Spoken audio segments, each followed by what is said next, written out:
আসসালামু আলাইকুম আপুরা, কেমন আছেন সবাই? আশা করি ভালো আছেন। আজকে সন্ধ্যায় ঝটপট করে ডিম আলু দিয়ে নাস্তা তৈরি করব। আর প্রথমে আমি আলু সিদ্ধ দিয়ে দিলাম, ডিম আলু। এখন চলে আসলাম কাঁচামরিচ, পেঁয়াজ ভালোভাবে কেটে নিব, ধনিয়া পাতা।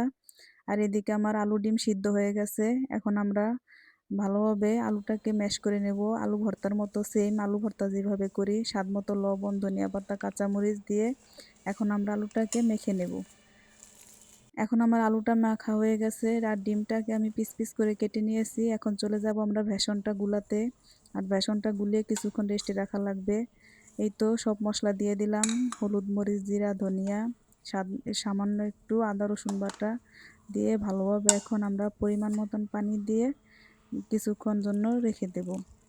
আর এই পরিমাণ মতন পানিটা দিতে হবে, কিভাবে বুঝবেন? এই তো চামিচ দিয়ে নেড়ে নেড়ে দেখবেন যে ঠিক আছে কিনা। আর চামিচের গায়ে এইভাবে লেগে থাকলে বুঝবেন যে ডেট পারফেক্ট হয়েছে। এখন আমরা ওই আমাদের আলুর চপটাকে সুন্দর করে বানিয়ে নেব। এই তো এখন চলে আসলাম ভাজতে। প্রথমে একটু দিয়ে ট্রাই করব যে আমাদের তেলটা গরম হয়েছে কিনা। এই তো আমাদের তেলটা গরম হয়ে আসছে। এখন আমরা একটা আলুর চপ সুন্দর করে ভেসনে চুবিয়ে দিয়ে দেব ডুবা তেলের ভিতরে। ঘরোয়াভাবে এইভাবে নাস্তা বানালে কিন্তু খুব মজা লাগে। নিজের ইচ্ছে মতন তার স্বাদ পাওয়া যায়। আর পরিবারের সবাই মিলে খেতে মজাই আলাদা। এই তো প্রথমে আমি একটা দিয়ে দেখবো ফুলে কিনা। মাশাল্লাহ, খুব সুন্দর ফুলছে আমার আলুর চপ, ডিম আলুর চপটা।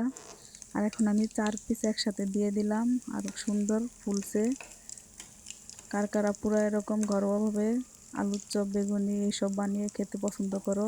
খুব সহজেই বানানো যায়, ঝামেলা ছাড়া। আর সাথে যদি এরকম দুধ চা থাকে তাহলে তার কোনো কথাই নেই। ধন্যবাদ আপুরা, আজকে কথা বলতে বলতে তোমাদের সাথে আমার নাস্তা রেডি।